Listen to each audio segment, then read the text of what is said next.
Praise the Lord. दोस्तों, हम आपका स्वागत करते हैं आज सुबह की प्रार्थना में। और आज मैं आपसे बात करना चाहता हूं कि प्रभु आपके हृदय को जानते हैं। प्रभु आपके हृदय को जानते हैं। आपके हृदय में क्या है, आप कितना प्रेम प्रभु से करते हैं, वो जानते हैं। आप एक अच्छे विश्वासी हैं, लेकिन उसके बावजूद हो सकता है आपसे कुछ गलत काम हो गया, आप कहीं पाप में गिर गए हों, और जिसके कारण आप गिल्ट भावना में अपने जीवन को व्यतीत कर रहे हो। बार बार अपने आप पर दोष लगा रहे हो कि आखिर तूने ऐसा गलत काम कर दिया, या फिर लोग आप पर दोष लगा रहे हो कि इसने गलत काम कर दिया। एक विश्वासी होने के बावजूद इसने गलत काम कर दिया।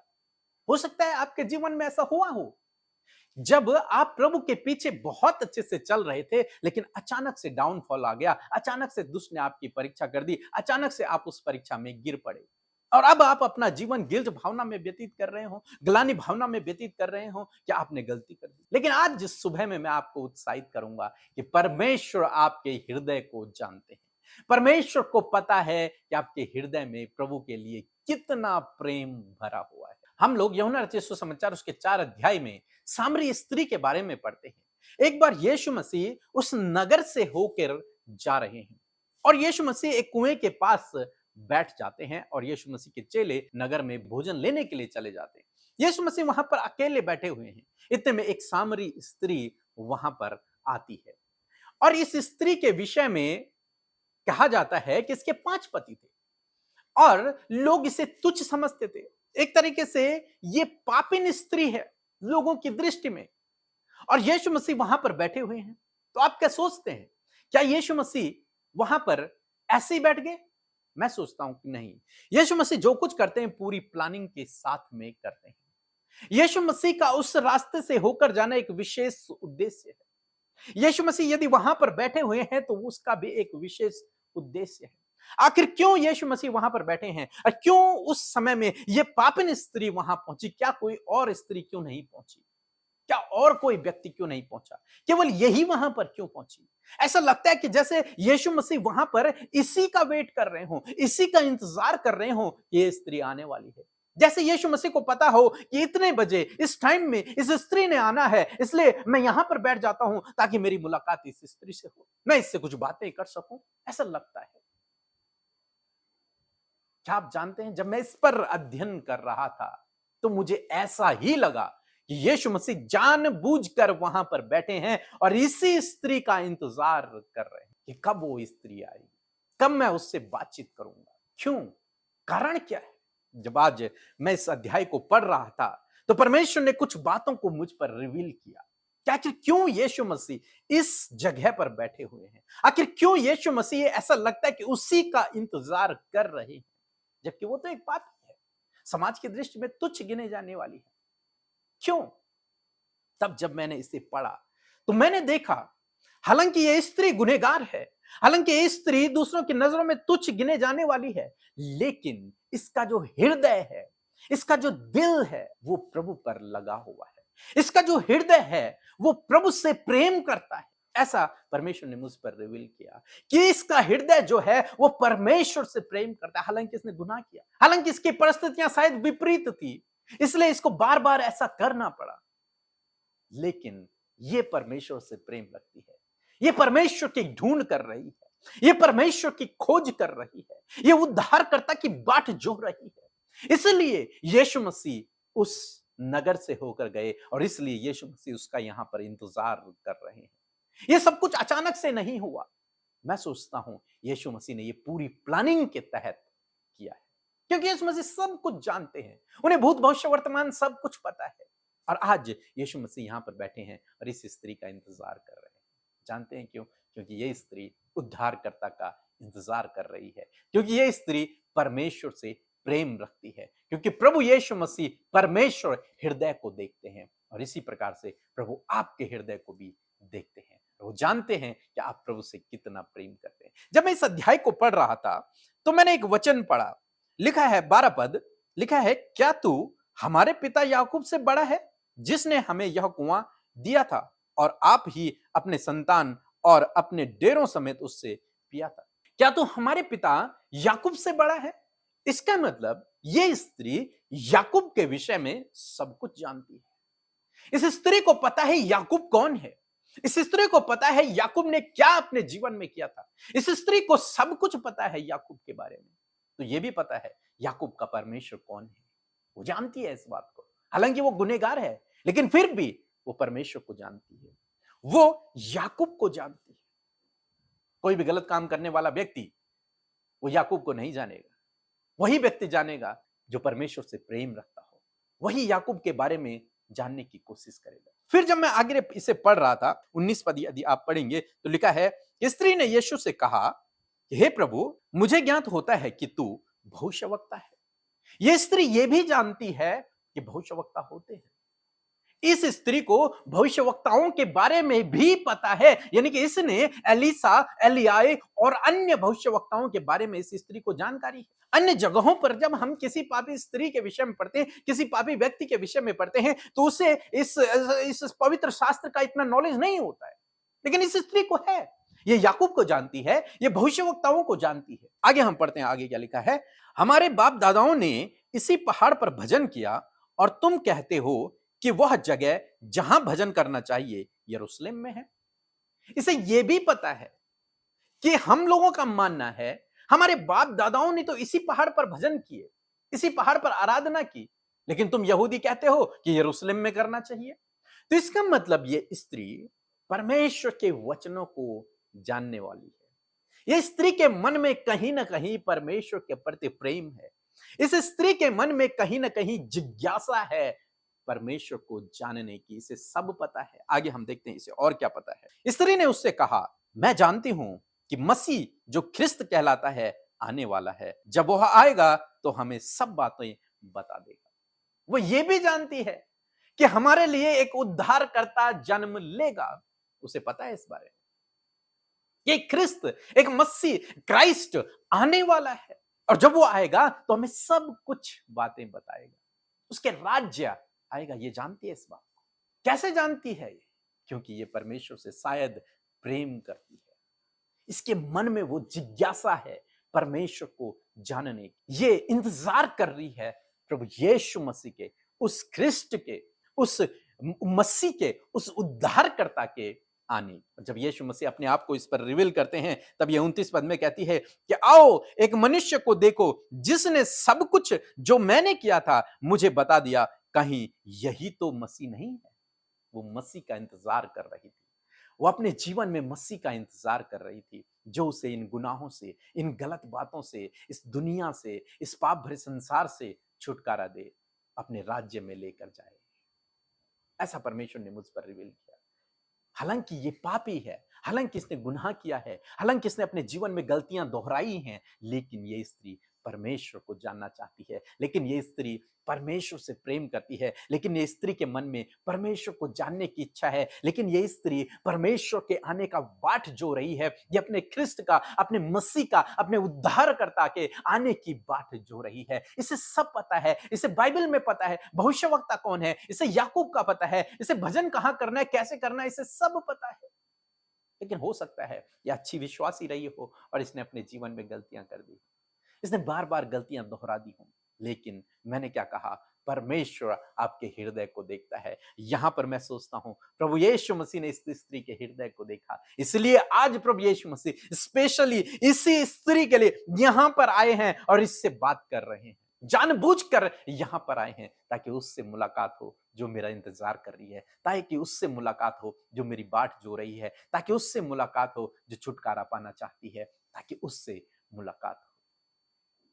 और तब इस स्त्री ने छुटकारा पाया। इनके पूरे गांव ने विश्वास किया। प्रभु हृदय को देखते हैं। हम पतरस के जीवन में देखते हैं, जब पतरस ने प्रभु यीशु मसीह का इनकार कर दिया, 3 बार इनकार कर दिया, एक अच्छा विश्वासी जिसने 3 साल ट्रेनिंग की, उसके बावजूद जब प्रभु यीशु मसीह के साथ में रहा, वो अद्भुत आश्चर्य कर्मों को देखा, उसके बावजूद उसने यीशु का 3 बार इनकार कर दिया। लेकिन जानते हैं, प्रभु जानते थे इससे ज्यादा प्रेम मुझसे और कोई नहीं करता। प्रभु जानते थे कि इसके हृदय में मेरे लिए प्रेम भरा हुआ है। परिस्थितियों के कारण ये गिर गया, परिस्थितियों के कारण इसने मेरा इनकार कर दिया, परिस्थितियों के कारण ये असफल हो गया, परिस्थितियों के कारण ये परीक्षा में गिर गया, लेकिन इसका हृदय जो है वो मुझसे प्रेम करता है। इसलिए जब प्रभु यीशु मसीह तीसरे दिन मुर्दों में से जी उठे तो सबसे पहले पतरस के पास गए, कहा क्या तू मुझसे प्रेम करता है? उसने कहा हाँ प्रभु, मैं तुझसे प्रेम करता हूं। प्रभु ने कहा जा मेरी भेड़ों को चरा। कहने का मतलब क्या है? प्रभु आपके हृदय को देखते हैं। प्रभु आपके हृदय को देख, हो सकता है आप एक अच्छे विश्वासी हैं लेकिन आपने कुछ गलती कर दी, आपने उस गलती को दोहरा भी दिया, लेकिन आज सुबह में मैं आपको उत्साहित करूंगा, प्रभु आपके हृदय को देखते हैं। वो जानते हैं कि आप उनसे प्रेम करते हैं, वो जानते हैं कि आप परमेश्वर से प्रेम करते हैं। आपसे परिस्थितियों के कारण गलती हो गई है लेकिन वो जानते हैं कि आप उनसे प्रेम करते हैं, और उतना ही प्रेम, उससे कई अधिक प्रेम प्रभु आपसे करते हैं। इसलिए आपकी गलतियां आपका अंत नहीं है। आपको परमेश्वर के प्रेम से कोई भी अलग नहीं कर सकता है। आपके पास मौका है, आप फिर से उठ खड़े होएं और अपने आप को साबित करें पतरस की तरह, इस स्त्री की तरह, प्रभु हम तुझसे प्रेम करते हैं, दोबारा नहीं करेंगे गलती, माफ कर दे। एक बार गलती हो गई, प्रभु के पीछे चलें, फिर से उठें, फिर से उसके सेवा कार्यों में लग जाएं, फिर से उठें, फिर से उसके राज्य की बढ़ोतरी में लग जाएं, फिर से उठें और अपने जीवन में आगे बढ़े, क्योंकि उसके पास आपके लिए उत्तम योजना है। हो सकता है गलती हो गई लेकिन गलती को क्षमा करने वाला परमेश्वर आपके पास है, वो आपके हृदय को जानते हैं। आज वो आपको आवाज देते हैं, फिर से उठें और प्रभु में आगे बढ़ते रहें। सो प्रभु आपको इस वचन के द्वारा बहुतायत से आशीष दे। आमीन। Praise the Lord. मेरा नाम स्टेफी है और मैं लखनऊ से बोल रही हूँ, और मैं ये भी बताना चाहती हूँ कि मैं हिंदी बाइबल मैसेज से ऑलमोस्ट 2 ईयर्स से जुड़ी हुई हूँ। मैं सुबह और शाम की डेली प्रेयर करती हूँ, मैं, मेरी मम्मी, और मैं अपने जीवन की एक बहुत अद्भुत गवाही देना चाहती हूँ कि मेरे को ऑलमोस्ट 1.5-2 साल पहले एंडोमेट्रियोसिस डायग्नोज हुआ था और फिब्रोइड्स हो रहे थे मेरी। तो डॉक्टर से मैंने कंसल्ट कराया, डॉक्टर ने मुझे दवाई दी कि आपको पेन नहीं होगा, लेकिन ये विदाउट सर्जरी नहीं जाएगा आपकी बॉडी से, इसकी सर्जरी ही होगी और ये सिस्ट ऐसे ही रहेगा, पेन नहीं होगा। और मैं वाकई आज आपके सामने बैठी हूँ और मैं गवाही दे रही हूँ कि विदाउट सर्जरी, अब मैंने दवाई भी खानी छोड़ दी है, सब छोड़ दिया है, और परमेश्वर ने मुझे कंप्लीट हीलिंग दी है। मैं दोबारा डॉक्टर के पास गई, डॉक्टर ने मेरा अल्ट्रासाउंड किया और डॉक्टर ने चेक किया, डॉक्टर कह रहा आपके तो कुछ है ही नहीं, आपके तो एंडोमेट्रियोसिस नहीं है, कोई फेब्रॉइड नहीं है। और डॉक्टर तो इस समय लिटरली शॉक थे, क्योंकि रिपोर्ट्स उनके सामने थी, वो मेरा अल्ट्रासाउंड देख रहे थे, उनको समझ में नहीं आ रहा था कि ये कैसे हुआ। आप मुझसे बार बार कंफर्म करें, आप तो कह रही थी आपके एंडोमेट्रियोसिस है।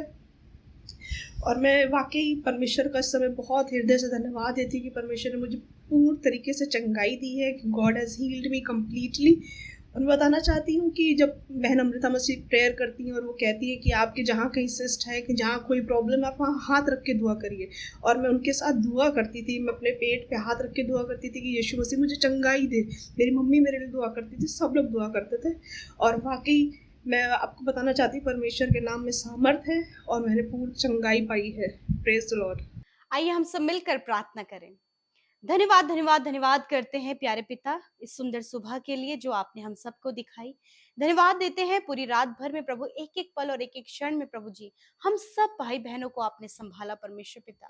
और प्रभु आज की सुंदर सुबह में परमेश्वर पिता हर एक के मन को तैयार किया कि वो संगति का सहभागी बन सके, वो आपके नजदीक आ सके, वो आपके भलाइयों का वर्णन कर सके, वो आपकी तारीफ कर सके, और अपने जीवन के लिए वो हर एक जन धन्यवादित हो सके। आपकी प्रेजेंस के लिए धन्यवाद पिता कि आज की सुंदर सुबह में पिता आप हमारे साथ मौजूद हैं। आपका पवित्र आत्मा, वो सत्य का आत्मा, वो सहायक जो तूने हमें दिया है पिता, मैं धन्यवाद करती हूँ कि वो हर पल हमें गाइड करता है, हर पल हमारे साथ में रहता है। इस बात के लिए धन्यवाद पिता। प्यारे प्रभु यीशु मसीह आज के दिन को प्रभु आपके नाम से शुरू करते हैं। आपकी सामर्थ, आपकी बुद्धि, आपके ज्ञान को हम आज के दिन के लिए मांगते हैं, आपकी शांति, आपके आनंद को मांगते हैं प्रभु यीशु, आपके फेवर, आपके सपोर्ट को मांगते हैं परमेश्वर पिता। और प्रभु हम चाहते हैं कि आपका आत्मा हमें हर एक काम के लिए गाइड करे, ताकि हर एक कार्य प्रभु जो आज के दिन में हम सब के द्वारा होते हैं उसमें पिता तेरी महिमा हो, तेरी तारीफ हो, तेरा राज्य बढ़े और तेरा कार्य बढ़े। प्रभु कोई भी ऐसा कार्य, कोई भी ऐसी बात प्रभु हमारे जीवनों से ना हो जिससे प्रभु प्रभु हम तेरे राज्य के विरोध में, हम तेरे विरोध में अपराध और पाप करें। यदि आज कोई भी गलती, कोई भी ऐसा कार्य प्रभु जी आपके लोगों के जीवन से हो गए प्रभु जी, पिता हर एक जन प्रभु उसको आपके सम्मुख अंगीकार करने पाए, पश्चाताप करने पाए, रिपेंट करने पाए, तेरे नजदीक आने पाए, क्योंकि पिता परमेश्वर प्रभु तू अपने लोगों को पिता मौका देता है। तेरा वचन कहता है कि मैं तेरे अधर्म के कामों को क्षमा करने में विश्वास योग्य और धर्मी हूँ। धन्यवाद परमेश्वर पिता। प्यारे परमेश्वर प्रभु, आज आज के वचन के लिए, आज के प्रकाशन के लिए तेरा धन्यवाद करते हैं पिता, जिसके द्वारा प्रभु तूने उन बातों को हम पर रिवील किया परमेश्वर पिता, जिन बातों को अभी हम जानते भी ना थे। हाँ परमेश्वर पिता, उस सामरी स्त्री के विषय में परमेश्वर पिता, कि उसके हृदय के विषय में, कि वो क्या क्या तेरे बारे में जानती, और सच में मेरे प्रभु उसका हृदय तुझसे जुड़ा और एक मसीहा का प्रभु इंतजार और वेट वो अपने लाइफ में कर रही थी। हाँ प्रभु, उसी प्रकार प्रभु आज प्रभु बहुत से लोग तुझे जानते हैं, तेरे नाम पर विश्वास करते हैं, परंतु अभी भी प्रभु वो बहुत से ऐसे पाप में इन्वॉल्व हैं परमेश्वर पिता, बहुत सी गलतियां उनसे हो गई हैं परमेश्वर पिता। मेरे प्रभु मैं प्रार्थना करती हूँ कि आप उनके हृदयों को जानते हैं, आप उनके मन को जानते हैं, जो तुझसे लगे हैं, जो तुझसे कनेक्ट हैं, जो तेरे कामों को करना जानते हैं, जो प्रभु तुझसे प्यार करना जानते हैं। मैं प्रार्थना करती हूँ, कोई भी गलती प्रभु प्रभु तेरे लोगों को तुझसे अलग नहीं कर सकती। न प्रधानताएं, न भविष्य, न जीवन, न मृत्यु, न स्वर्गदूत, कोई भी बात प्रभु हमें तेरे प्रेम से अलग नहीं कर सकता। मेरे परमेश्वर मैं दुआ करती हूँ प्रभु कि यदि आज इनसे गुनाह हुआ है तो प्रभु हर एक जन प्रभु तेरे पास आकर उन गुनाहों को मानने पाए, और प्रभु आप उन्हें माफ करे प्रभु। और पिता होने दीजिए कि प्रभु जो योजनाएं, जो प्लान्स प्रभु तूने इन लोगों के लिए बनाए उनके जीवन में पूरे हों। आप एक एक के हृदय को जानते हैं प्रभु, आप उनके हृदय को जानते हैं, और आप उनके हृदय को जानकर प्रभु उनके जीवनों में कार्य करें परमेश्वर पिता। धन्यवाद करते प्रभु, आपकी इच्छा इनके जीवन में पूरी हो, आपकी योजनाएं इनके जीवन में पूरे हों, आपकी प्लान्स इनके परिवार में पूरे हों, आपके प्लान्स इनके बच्चों के लाइफ में पूरे हों प्रभु। बहुत से वायदे, बहुत से प्रॉमिसेस प्रभु तूने अपने लोगों के जीवन में किए हैं, उन प्रॉमिसेस को, उन वायदों को उनके जीवन में पूरा करें, क्योंकि जो तुझसे प्यार करते हैं, जो तेरी बाहट जोते हैं पिता, तूने बढ़ाएगा, तूने आशीष देगा, तू उनके नाम को महान करेगा, और वो दूसरों के लिए आशीष का कारण होंगे प्रभु। तू उनका चरवाहा बनेगा और उन्हें कोई घटी कमी ना होने पाएगी। तू उन्हें कर्ज मुक्त करेगा प्रभु, तू उन्हें आशीषित करेगा प्रभु, तू उन्हें धूली में से उठाकर राजाओं के संग बैठाएगा प्रभु यीशु। हाँ, ऐसे वादे प्रभु तूने किए हैं जो तुझसे प्रेम करते हैं पिता परमेश्वर, जो तेरी बाहट जोते हैं पिता। धन्यवाद प्रभु। ये भाई बहन प्रभु यदि आज इनसे कोई भी गलतियां हुई हैं, परंतु पिता तू इनके हृदय को जानता है, और इनके हृदय को तूने जाना है, और प्रभु इनके जीवन में तू कार्य कर पिता। आज जितने भी भाई बहन, बच्चे, नौजवान, बुजुर्ग लोग प्रभु तेरी उपस्थिति में हैं, यदि आज वो किसी भी बंधन में, किसी भी पाप में, किसी भी गलत कामों में इन्वॉल्व हैं, एडिक्शन में, बुरी संगति में, बहुत सी ऐसी बातें प्रभु जो उनके लाइफ को स्पॉइल और खराब कर रही है, तुझे जानने के बाद भी प्रभु आज उनका जीवन परमेश्वर पाप में है, मैं प्रार्थना करती हूँ उन्हें सहायता करे, उन्हें मदद करे, पवित्र आत्मा उनके जीवन को परिवर्तित करे परमेश्वर पिता, और प्रभु अपनी महिमा के लिए उन्हें इस्तेमाल करें। हर एक जन प्रभु तेरी आशीषों में, तेरी बरकतों में चले, हर एक जन को परमेश्वर पिता अपने उद्धार का दर्शन बताएं परमेश्वर पिता। और प्रार्थना है जो भाई बहन इस समय निराश हैं प्रभु, जब उनके काम नहीं हो पा रहे, उनकी जॉब उनके पास नहीं है, उनके बच्चे गलत रास्ते में हैं, बच्चे कहना नहीं मान पा रहे हैं, उनका लाइफ प्रभु बीमारियों में है, दर्द तकलीफों में है, प्रभु सुधि लेकर उनके जीवनों में कार्य करे, छुटकारा दे, चंगाई दे। आज जितने लोग बीमार हैं, cancer, tumour, ulcer, paralyse, sugar की बीमारी, बीपी की बीमारी, प्रभु ट्यूमर्स, गुप्त रोग, हर प्रकार के हड्डियों के प्रॉब्लम, इन्फेक्शंस, प्रभु यीशु के नाम से उन बीमारियों को आज्ञा देते हैं। तेरे वचन के अनुसार, तेरा वचन कहता है कि तूने आप हमारी दुर्बलता को ले लिया और बीमारियों को उठा लिया। धन्यवाद पिता, इस वचन के अनुसार प्रभु तेरा वचन इनके जीवन में कार्य करे, तूने दुर्बलता, कमजोरी, बीमारियों को लेकर इन्हें चंगा किया है। धन्यवाद करते हैं। आज की सुबह में प्रभु जहां कहीं तेरे लोग जाएं, उनके संग संग चलें, क्योंकि हम सब के चारों ओर आप आग की सी सहरपना है परमेश्वर पिता। आज इनके कर्जे को दूर करें, इनकी जरूरतों को पूरा करें, इनके बच्चों को सही रास्ते पर लेकर आए, इनकी योजनाओं को सफल करें, और प्रभु हर एक जन को अपने राज्य के लिए आप इस्तेमाल करें परमेश्वर पिता। मैं धन्यवाद करती हूँ पिता। एक एक प्रार्थना विनती YouTube comments, Instagram, Facebook, Telegram में और फोन कॉल के माध्यम से प्रेयर टावर में आपके लोग भेजते हैं। एक एक भाई बहन को स्मरण करते हैं और कहते प्रभु उनके जीवन में कार्य करे प्रभु। जहां कहीं भी प्रभु उन्हें आपकी जरूरत है वहां आपकी सहायता उनके जीवन में आए प्रभु। पिता, मैं दुआ करती हूँ पिता परमेश्वर, हर एक का आत्मिक जीवन में प्रभु उन्नति करें प्रभु, वचनों में वो उन्नति करे, प्रार्थना में उन्नति करे परमेश्वर पिता, और बहुतों को तेरे राज्य में शामिल करें पिता। आज जितनों का जन्मदिन है उनको आप प्रभु बहुतायत से आशीष दे, दीर्घ आयु दे। इस पूरे साल भर में प्रभु जब एक नया साल जोड़ा है तो प्रभु तेरी योजना उनके जीवन में पूरी हो पिता, तेरी नजदीकी में बढ़े प्रभु। जितने लोगों के जीवन में आज खुशियों के पल हैं, एनिवर्सरीज हैं प्रभु, उन्हें आशीष दे, उनके रिश्ते को हमेशा यूं ही खुशहाल हरा भरा बनाकर रखे प्रभु यीशु मसीह। धन्यवाद करते, आपने हमारी प्रार्थना सुनी, उत्तर हाँ आमीन में दिया। धन्यवाद करते, पूरे दिन को तेरे हाथों में सौंपते, यीशु के नाम से प्रार्थना मांगते हैं। आमीन, आमीन और आमीन।